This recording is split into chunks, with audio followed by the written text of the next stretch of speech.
Krishna, Hare Krishna, Krishna Krishna, Hare Hare, Hare Rama, Hare Rama, Rama Rama, Hare Hare, Hare Krishna.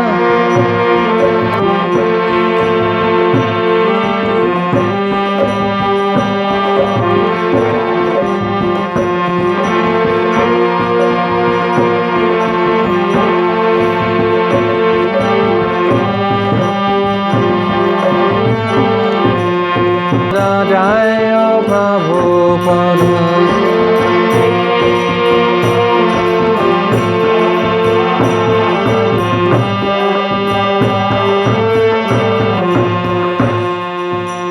Srila Prabhupada ki jai, Srimad Bhagavatam ki jai.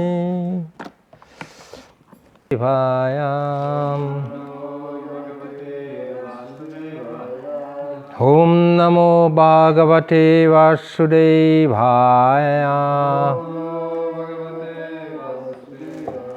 Om Namo Bhagavate Vasudevaya.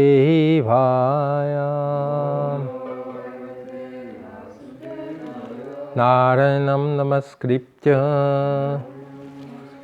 Naram Chaiva Narottamam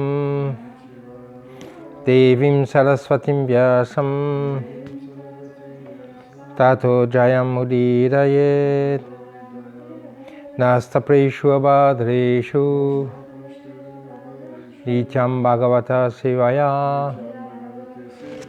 Bhagavati Uttama Shloke Bhaktir Bhavati Naishtiki. Nous lisons le Srimad Bhagavatam, chant 7, chapitre 15, verset 75.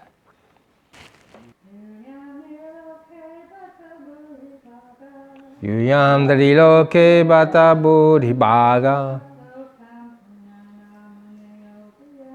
lokam punana munayobiyanti Yishangrihan avashati shakshat.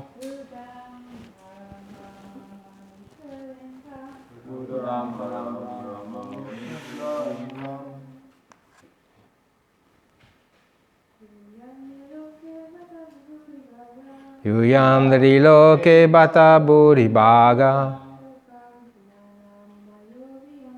lokam punana munayobiyanti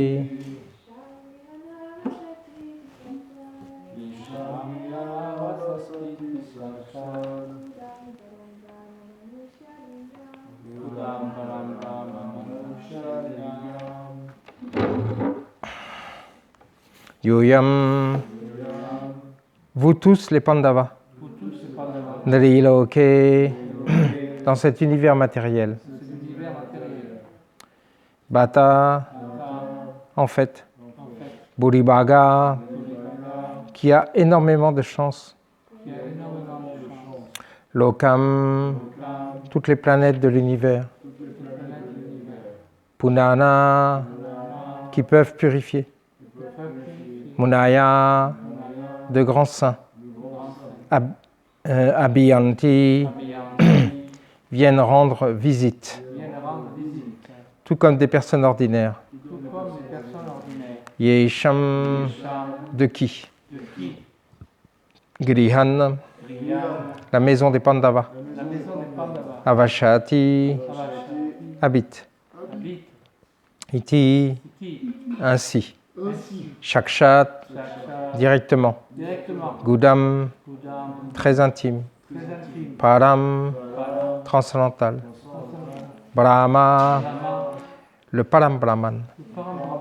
Krishna.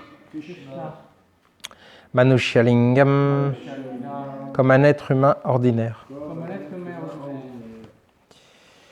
Traduction et teneur est portée par sa divine grâce ici, Bhaktivedanta Swami Srila Prabhupada. Ô Maharaj Yudhishthir, ta fortune et celle de tes frères, les Pandavas, est si grande que, tout comme des visiteurs ordinaires, tant de grands saints qui peuvent purifier toutes les planètes de l'univers viennent dans votre univers. De plus, Dieu, la personne suprême Krishna, y vit intimement avec vous, tout comme un frère. Voici un propos qui marque la position éminente du Vaishnava. Dans la société humaine, la personne la plus respectée est le Brahmana. L'être qui peut comprendre le Brahman impersonnel. Pardon, je recommence. Dans la société humaine, la personne la plus respectée est le Brahmana, l'être qui peut comprendre le Brahman impersonnel. Extrêmement rares, cependant, sont ceux qui parviennent à connaître Dieu, la personne suprême, qu'Arjuna présente dans la Bhagavad Gita en tant que Param Brahma.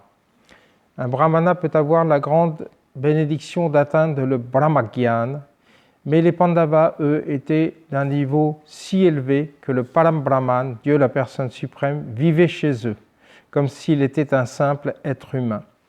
Les mots Buribhaga montrent que les Pandavas occupaient une position encore plus élevée que celle des Brahmacharis et des Brahmanas.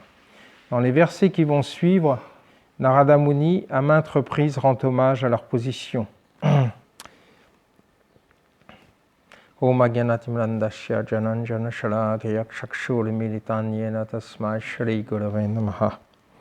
Namo Vishnupadaya Krishna Prestaya Bhutale Shrimate Bhaktivedanta Swami iti namine Namaste Saraswati Deve Gauravani Pachanine Nivishesha Shannavari Vashachari Shatharine. Namo Vishnupadaya Krishna Prestaya Bhutale Shrimate Bhaktisarvadhamudana Swami iti namine Vanchakalpatarubhyascha Kripasindubhyaivacha Patitanam Pavanebhyo Vaishnavebhyo Namo Namah.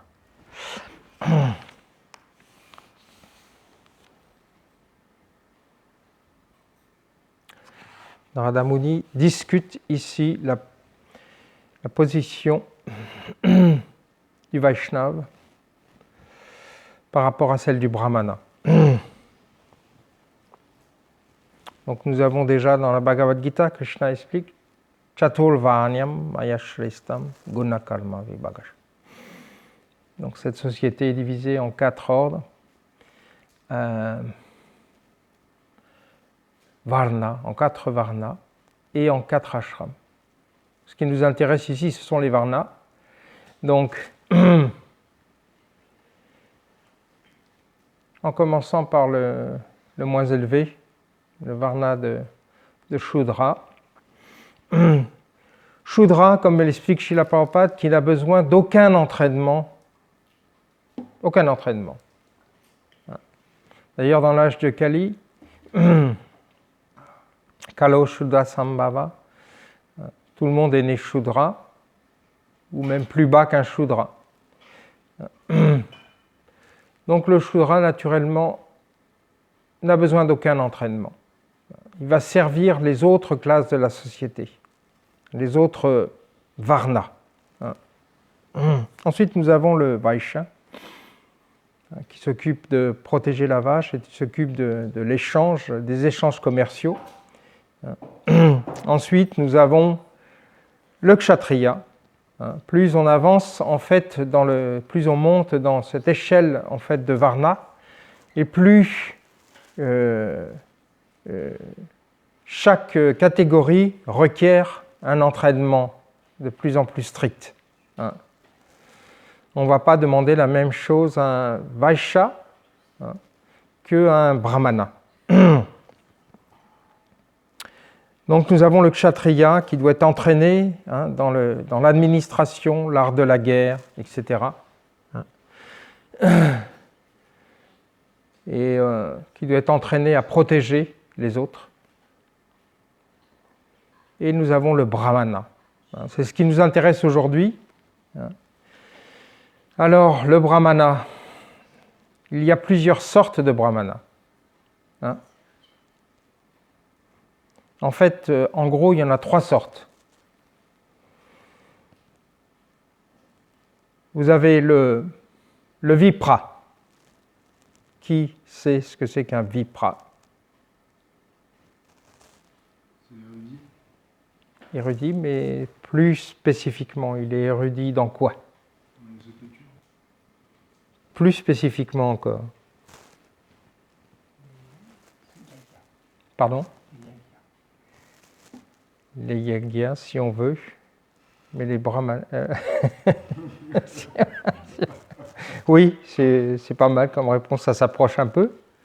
D'autres suggestions? Et les versets dans les sciences védiques, mais la médecine, l'astrologie, Le Vipra, c'est la bonne réponse. Donc, il est spécialisé dans le Karmakanda, le Vipra. Ok?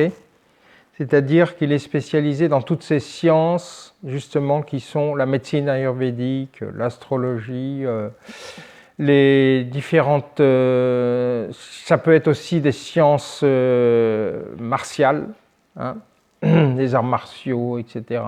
C'est pour ça qu'on retrouve dans l'histoire du Mahabharata, hein, comme quoi on avait des brahmanas, hein, qui étaient des maîtres spirituels de Arjuna, des Pandavas, hein, qui enseignaient l'art de la guerre, hein, l'archery par exemple. Les sciences du Brahmastra, tout ça, ça fait partie de ce qu'on appelle le Karmakanda, et c'est l'étude spécifique des angas des Védas, c'est-à-dire des branches, des membres des Védas. Hein. Donc le Vipra ne dépasse pas en fait cette connaissance. C'est le premier stade du Brahmana. Mais c'est pareil, le Vipra reçoit le cordon sacré où il chante donc son Gayatri. Tout pareil. Srila Prabhupada explique dans différentes teneurs et portées la différence entre un Vipra et un Brahmana. Si ça vous intéresse, je pourrais vous donner les références. Et ensuite, nous avons le Brahmana. Alors, le Brahmana, qu'est-ce qu'il étudie? Pas Sita, hein, parce que... Le Brahmana, qu'est-ce qu'il étudie? Toi, tu sais. Lance-toi. Le Brahmana étudie quoi? Les Écritures. Les Écritures, mais ça, c'est très large, encore une fois. On vient de voir que le Vipra... Voilà. Transcendantal... donc, on va un peu vite. Donc, le Brahmana étudie tout ce qui a trait au Brahman. Hein, on vient de le lire dans ce verset. Donc, au Brahman, mais spécifiquement par rapport au Brahman impersonnel. Hein, d'accord? Donc, il va étudier évidemment la science de l'âme, la science comme on le voit au début de la Bhagavad Gita. Hein. On dirait que le Brahmana, par exemple, lui, il se cantonne au premier chapitre, aux 6 premiers chapitres de la Bhagavad Gita, d'accord? Parce que, voilà, il va approfondir sa connaissance de l'âme, il va approfondir la connaissance du karma, il va approfondir la connaissance de Dieu, la personne suprême, mais sous une forme impersonnelle. Et c'est pour ça que les brahmanas sont souvent assimilés à des gyani, hein, c'est-à-dire qu'ils étudient tout ce qui est dans les Védas, ce qui touche à la science spirituelle. Ça peut être aussi en même temps des vipras. On a des brahmanas qui sont aussi des vipras, c'est-à-dire qu'ils étudient la science spirituelle, mais en même temps, ils peuvent être versés dans d'autres parties des écrits védiques, comme l'astrologie ou la médecine, ou etc. Hein. Donc, un brahmana peut être aussi un vipra. Mais comme l'explique Srila Prabhupada, donc d'abord, on a dans la Bhagavad Gita la description du brahmana, hein, des qualités brahmaniques. Tout le monde connaît ce verset? Si vous ne le connaissez pas, il faut l'apprendre.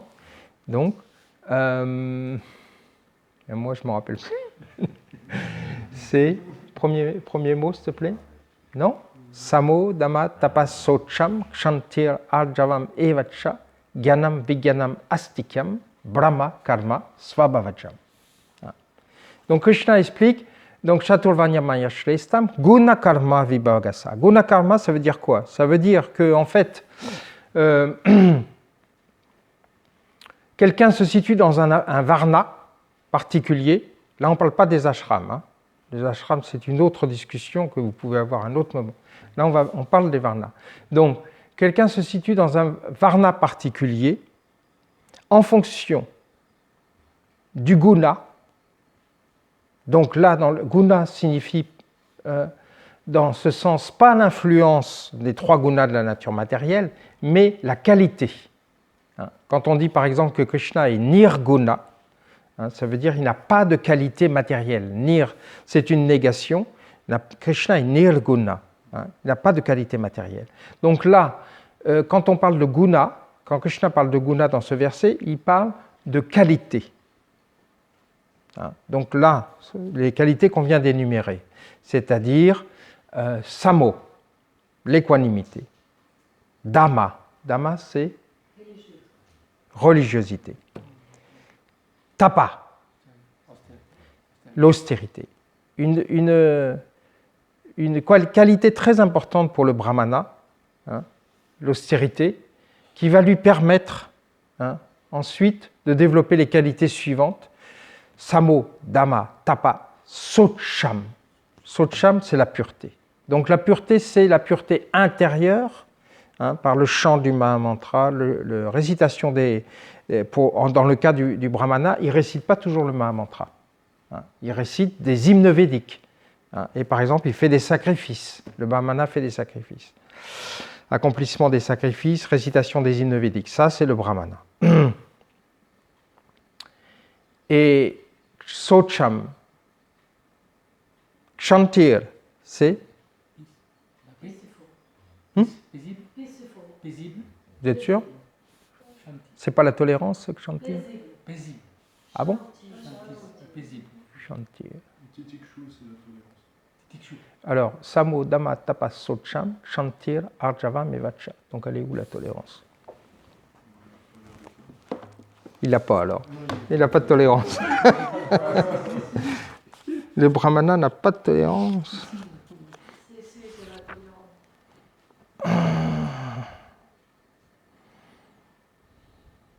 Donc c'est bien ce que je pensais. Excuse-moi, Sita. Le kshantir, c'est la tolérance. Chantier. Oui, kshantir. On a sama, paisible, peaceful. Dhamma, il est en contrôle de lui-même. On a tapa, qui est l'austérité. On a socham, qui est la pureté. Et socham, c'est la pureté intérieure et extérieure. C'est-à-dire qu'un brahmana, avis à tous ceux qui veulent devenir des brahmanas,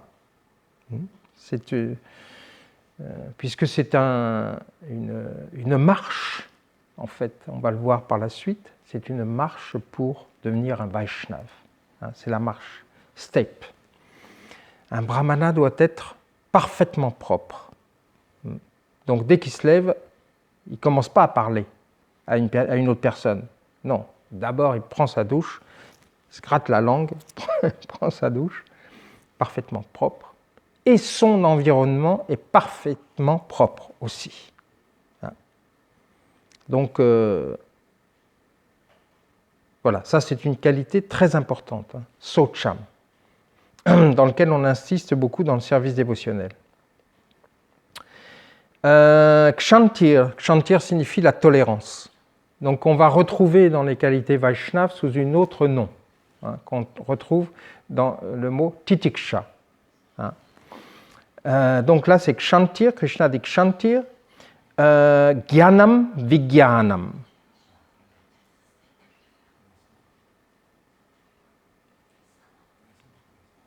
Alors qui peut me donner la différence entre gyanam et vigyanam?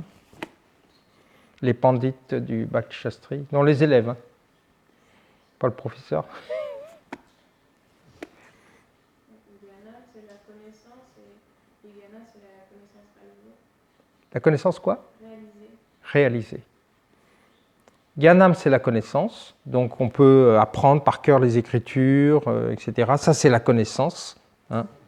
Et Vijnanam, c'est la réalisation de la connaissance, c'est-à-dire c'est l'application de la connaissance dans notre vie de tous les jours. Et qui se transforme au fil du temps en sagesse. Le Vijnanam, c'est la sagesse. La sagesse, c'est la somme, en fait, de toutes les expériences, de toutes les réalisations qu'on a au cours de nos pratiques spirituelles. Évidemment, si on est suffisamment sérieux dans la vie spirituelle, on peut dire par exemple que Prabhu est un sage, parce que ça fait longtemps qu'il pratique le service dévotionnel, et donc il a accumulé beaucoup de réalisations. On est tous des sages à notre niveau, mais évidemment, plus longtemps on va pratiquer, plus on va acquérir ce Vijnanam, cette sagesse. Donc, Jnanam, Vijnanam, Astikyam. Et Astikyam signifie la religion, religiousness.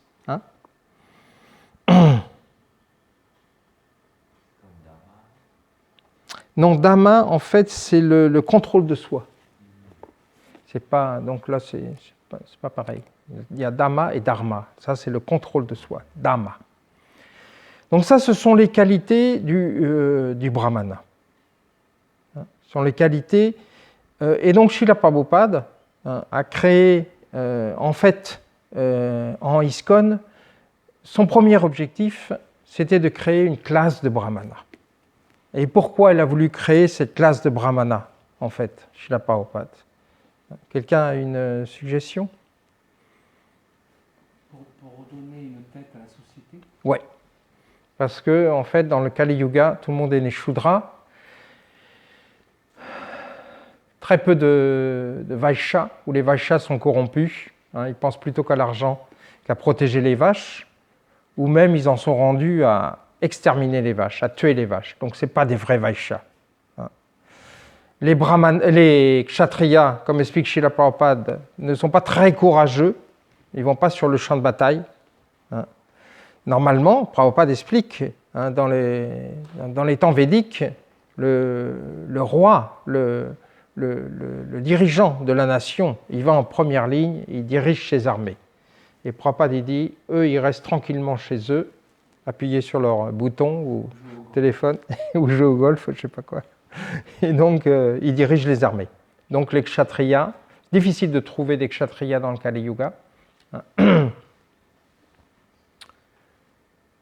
Et le problème, en fait, de cette société, c'est qu'elle n'a aucune direction.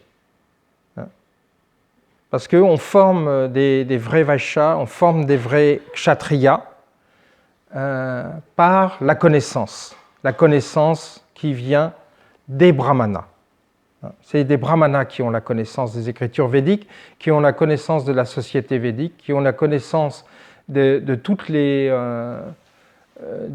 sciences, en fait, que l'on retrouve dans les Védas et qui peuvent rendre l'être humain heureux sur cette terre. Ce n'est pas une tâche facile, mais c'est en suivant donc comme explique Krishna dans la Bhagavad Gita, na sasidim avapnotim, na sukham, na param gatim. C'est-à-dire que si on ne suit pas les instructions des Écritures, on ne peut pas obtenir la sukham, c'est-à-dire la joie, et on ne peut pas non plus atteindre le but ultime de l'existence, dont on a parlé la dernière fois. Donc les brahmanas ont ce rôle d'éduquer la société, de dire aux kshatriyas comment il faut faire, de dire aux vaishyas comment il faut faire, comment ils doivent se conduire, et pareil pour les shudras. Donc Srila Prabhupada, dans son ISKCON, a voulu créer d'abord une classe de brahmanas. C'est la chose la plus importante. Une classe de personnes qui connaissent les Écritures, c'est ce qu'on fait, et qui sont capables de diriger les autres classes de la société sur la base de ces Écritures.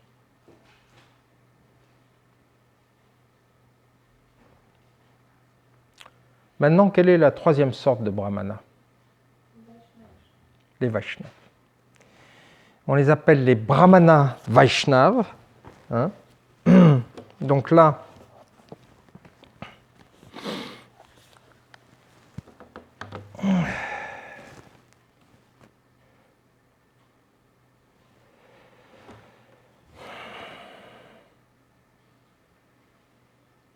on les appelle les Brahmana Vaishnavas, ou on les appelle les Brahmana Pandit, ou les Vaishnav Brahmana.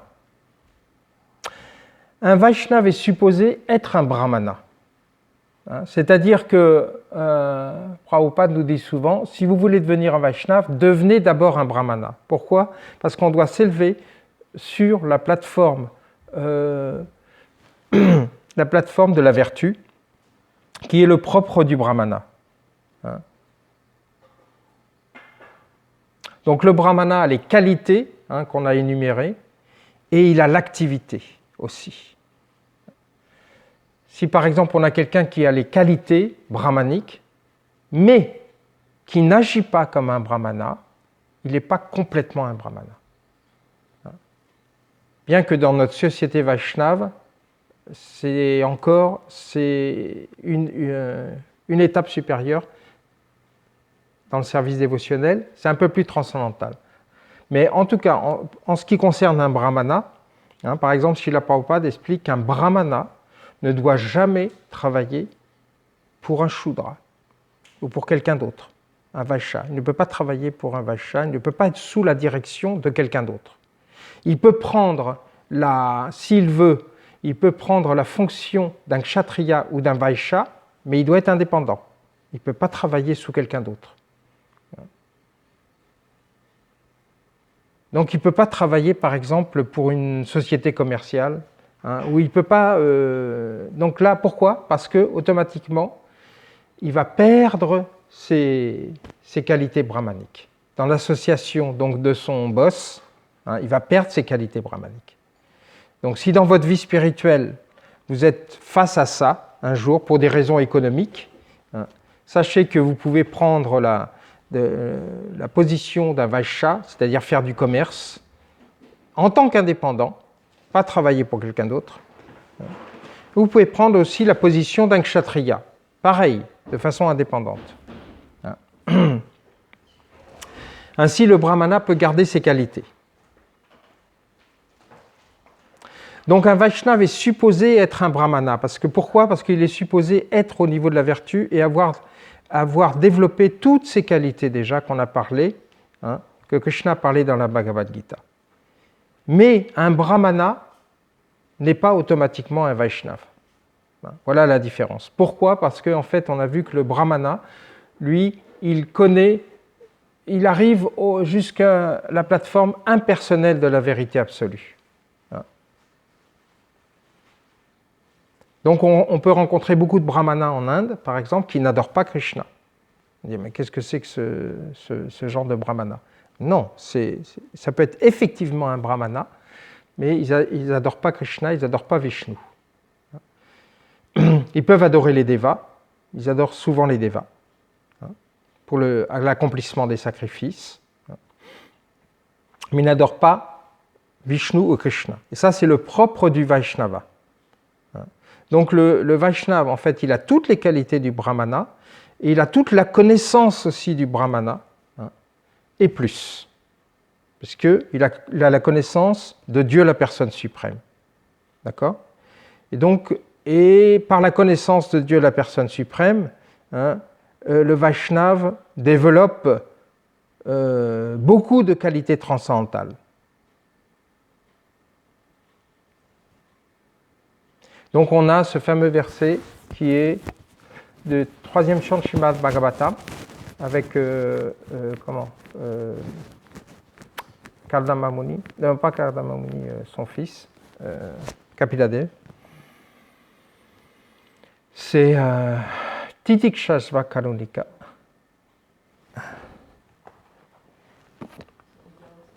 Suridam Sarvabhutanam. Ensuite, Titikshasva Karunika, Suridam Salvadehinam, Ajata Satrava Shanta, Sadava Sadhu Bhushana. Sadhu Bhushana means, en fait ici le terme Vaishnava est remplacé par le mot Sadhu. Sadhu Bhusan. Sadhu Bhusan signifie qui est orné de ses qualités. Donc là, ce n'est qu'une petite partie des qualités du Vaishnava, puisque on a aussi dans le Chaitanya Charitamrita la description par Krishnadas Kaviraj Goswami des 26 qualités du Vaishnava, 26 qualités principales du Vaishnava, parce qu'il y en a beaucoup d'autres. Le Vaishnava étant associé directement à Dieu, la personne suprême, voilà, il développe toutes les qualités de Dieu, la personne suprême. Sauf les qualités qui sont propres à Krishna lui-même. Donc il peut aller jusqu'à un certain pourcentage. C'est combien? 75? 78. 78? 78. Qui dit mieux? 78. Voilà. Donc des qualités de Krishna. Donc on a. Donc là on a Titiksha. Le Brahmana il a aussi. Right? On a vu que le Brahmana il avait Titiksha aussi. On a Karunika. Ah, Karunika, le Brahmana, c'est pas évident. Donc on voit par exemple dans l'histoire entre Ambarish Maharaj et Durvasa Muni que le Durvasa Muni, il n'est pas très Karunika.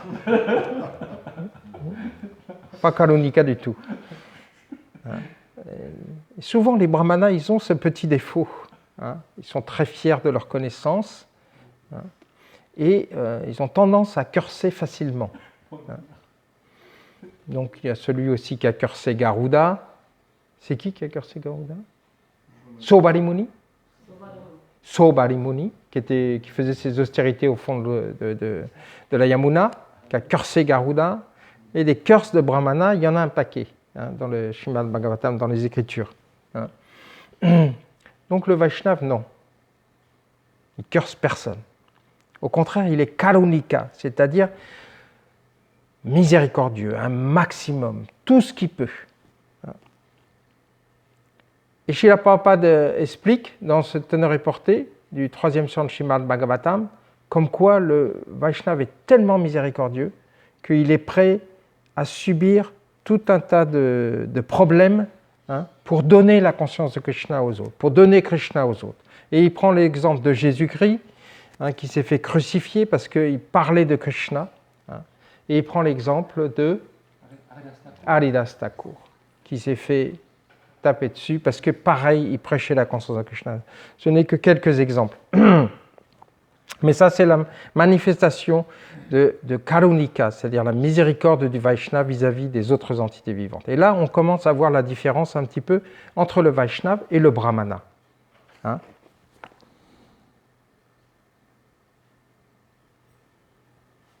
Surida signifie friendly, donc c'est un petit peu pareil avec le Brahmana, il n'est pas toujours amical.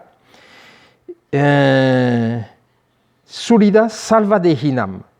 En fait, le Vaishnava, il est amical envers toutes les entités vivantes. Et Srila Prabhupada explique pas seulement envers les autres êtres humains, mais envers tous les êtres salvadehinam. Ça veut dire tous les êtres qui possèdent un corps matériel. Salvadehi. Dehi, c'est le corps matériel. Tous les êtres qui possèdent un corps matériel. Le Vaishnava, il est miséricordieux envers tous ces êtres.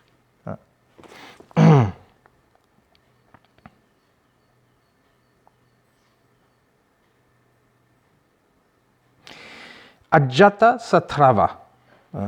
Donc il est fâché avec personne et il ne cherche pas de problème à personne. Inimical to none en anglais. Il est aussi peaceful et il abiding by scriptures. C'est-à-dire il suit les Écritures. Il écoute les recommandations des Écritures. Il obéit aux Écritures. Abiding.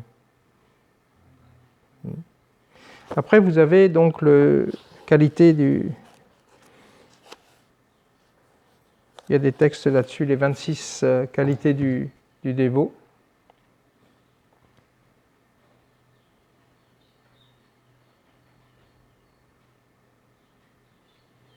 Donc Srila Prabhupada explique ici que les deux, Brahmana et Vaishnava, sont des êtres spirituellement avancés. les qualifications du brahmana sont mentionnées dans la Bhagavad Gita, comme donc on l'a vu auparavant. Et en addition avec ces qualifications, lorsque l'on est engagé dans le service transcendantal du Seigneur, l'on devient un Vaishnava.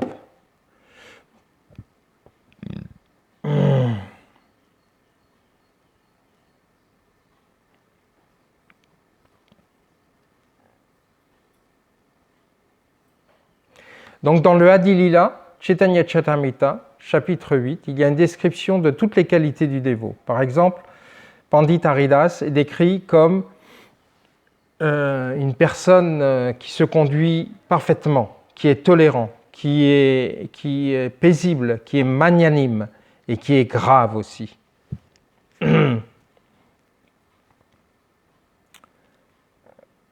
Et toutes ces qualités viennent originellement de Krishna.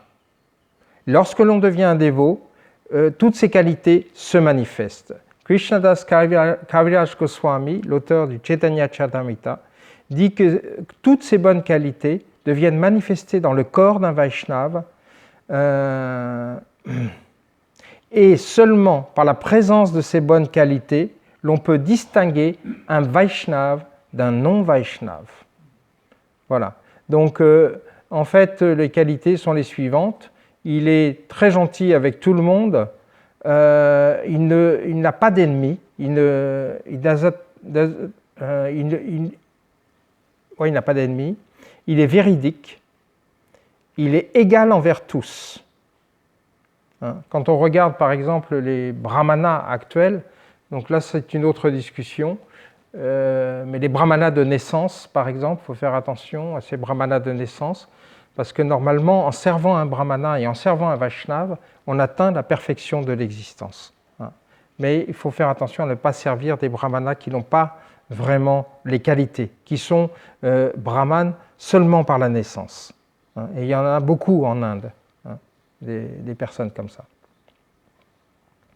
Donc le le Vaishnava est égal envers tous et personne ne peut trouver de faute en lui. Alors donc, si on est comme ça veut dire qu'on progresse.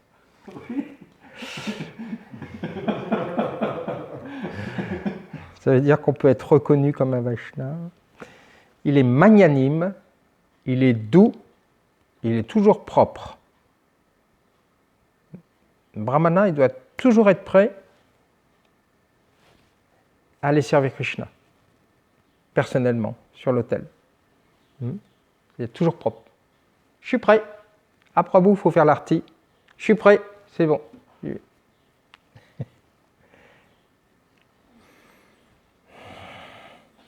Il est sans possession. Ça, c'est un peu plus difficile. Et il travaille pour le bénéfice de tous. On a donc le Seigneur Chaitanya Mahaprabhu a exemplifié, on dit exemplifié, ouais, cette différence entre le brahmana et le vaishnava. Pourquoi?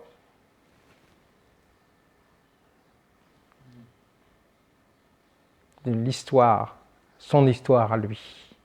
Parce que, en fait, Chaitanya Mahaprabhu, au début, quand il était Nimai Pandit, il n'était pas un Vaishnava.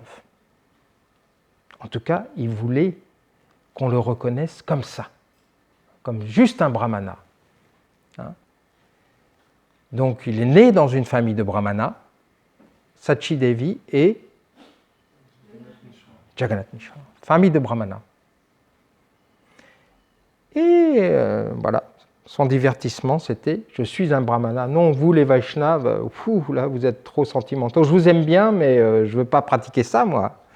Moi, c'est la grammaire, c'est le sanskrit, c'est bien qu'il mettait Krishna, il ne pouvait pas s'empêcher de mettre Krishna dans sa grammaire sanskrit, mais quand même, il ne voulait pas pratiquer. Donc les dévots autour de lui étaient « Ah mais quand même, Nimai, t'es un super brahmana, tout le monde t'adore, tout le monde te suit, tes élèves sont hyper contents de toi, etc. Quand est-ce que tu vas devenir un Vaishnava ?» C'était ça. Vrai ? Et donc, il a craqué au bout d'un certain moment. Il a craqué, il dit « Ok, je deviens un dévot ». Et c'est là qu'il a commencé à devenir fou. Hein. Dès qu'il a commencé à pratiquer le service dévotionnel, hein, là, il a pu chanter Hare Krishna, courir dans les rues, Harinam, etc. Alors les autres brahmanas de Navadvip, mais qui sait, qu'est-ce qu'il fait là? Et il a pété les plombs, Nimai Pandit. Hein. Avant, c'était un bon brahmana, il étudiait les Écritures, il enseignait, etc. Et maintenant, il court dans les rues, il chante Hare Krishna, et des fois, il tombe par terre, il perd connaissance, etc. Mais il est devenu complètement fou. Hein.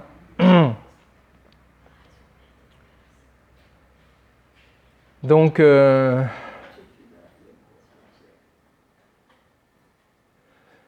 Seigneur Chaitanya Mahaprabhu est devenu un Vaishnava pour le plus grand plaisir de tous les autres dévots, hein, qui attendaient que ça. Ça faisait partie du divertissement.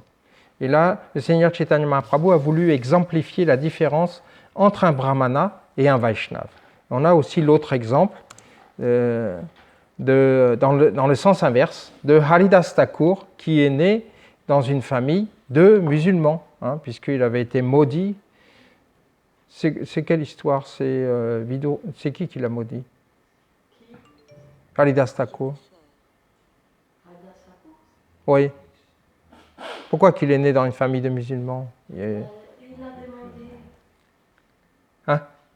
Je crois qu'il l'a demandé ça. Non, il y a eu un truc avec Vidura, ou je sais pas, non, c'est pas ça? Ah, c'est Vidura. Non, Vidura, c'est autre chose. Non. Anyway. Il a été maudit déjà, en tant que Brahma, parce qu'il avait volé les petits pâtres et d'accord. les vaches. Ouais. Parce que c'est la combinaison de plusieurs personnes. Oui. Donc il y a Brahma, il y a un autre Brahma qui s'appelle Brahma, mais qui n'est pas le Brahma, c'est le fils de Rishi. Je ne me rappelle plus exactement. Ok. Donc Haridas Thakur est né dans une famille de musulmans. Mais en fait, par tous les associés de Chaitanya Mahaprabhu, ceux qui étaient nés dans une famille Vaishnava, par Chaitanya Mahaprabhu lui-même qui est né dans une famille de Brahmana, ceux qui étaient nés dans une famille de Brahmana, par Chaitanya Mahaprabhu lui-même, hein, il était considéré comme un des plus élevés des Vaishnavas. Hein. Le Seigneur Chaitanya Mahaprabhu lui a donné cette tâche. Tu seras Brahma Haridas Thakur. Brahma Haridas Thakur, tu seras l'acharya du chant des saints noms. Et Haridas Thakur n'était pas brahmana, donc il ne pouvait pas visiter le temple de Jagannath Puri. Seulement les brahmanas peuvent y aller, ou seulement les gens qui sont nés au moins sur Bharatvalsa. Hein. Ceux qui sont nés dans les familles de musulmans, surtout pas. Donc Chaitanya Mahaprabhu, à cause de cette interdiction, venez visiter Chaitanya Mahaprabhu, Haridas Thakur, tous les jours à sa hutte. Hein, il chantait avec Tulasi Devi, venez visiter Haridas Thakur. Donc ça, c'est la différence. Ensuite, nous avons Bhaktisiddhanta Maharaj qui a fait des traités spécifiques entre les brahmanas et les vaishnavas. Hein. Spécifiquement, lui, quand on parle de ça, c'est par rapport aux castes brahmines, hein, c'est-à-dire les brahmanas qui veulent contrôler le reste de la société, hein, et qui n'ont pas obligatoirement les bonnes qualités pour être dans cette position. Donc le Vaishnava travaille pour le bénéfice de tous, il est toujours paisible, il est toujours soumis à Krishna, il n'a pas de désir matériel, il est très doux, il est régulier, il contrôle ses sens, il ne mange pas plus que nécessaire et il n'est pas influencé par l'énergie illusoire du Seigneur. On peut voir que certains brahmanas peuvent être influencés par l'énergie illusoire. Dans le cadre de Durvasa Muni, c'était le cas. Dans le cadre de Subali Muni, c'était le cas aussi. Il offre ses respects à chacun et il ne désire aucun respect pour lui-même. Il est toujours très sobre, il est miséricordieux, il est amical, il est poétique, il est expert et il est silencieux. Silencieux veut dire, évidemment, il ne parle que de Krishna. Il ne parle pas de Prajalpa. Ça vous va?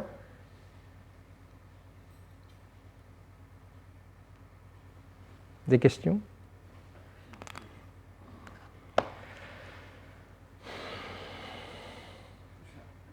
Santa a écrit un livre sur les Brahmanas et Vaishnavas. Oui. Ça s'appelle comment? Tu connais? Brahmana et Vaishnava. Brahmana et Vaishnava. Il a- Son père était malade. Quand Thakur était malade, et il a envoyé Bhaktisiddhanta donner une conférence à Dhaka, Oui. au Bangladesh. Oui. Et justement, il a expliqué tout ça. Oui. Extraordinaire. Et les brahmanas voulaient le tuer. À cause de ça. Les brahmanas de caste qui contrôlaient la société voulaient le tuer. Bhaktisiddhanta Saraswati. Donc il a participé comme ça à une conférence. Et pour s'échapper sans avoir de problème, il a échangé son vêtement avec celui d'un brahmachari. Je ne sais pas ce qui est devenu le brahmachari. Et lui, il est parti d'un côté, brahmachari de l'autre, déguisé en Bhaktisiddhanta. Quand ils ont découvert que ce n'était pas Bhaktisiddhanta, bon, voilà. Mais ils voulaient le tuer pour ça. Voilà la miséricorde des brahmanas. Karunika. Jai Srila Prabhupada ki jai. What are the reference for the Vitra Brahman? You said if Vipra, Vipra. je te l'enverrai.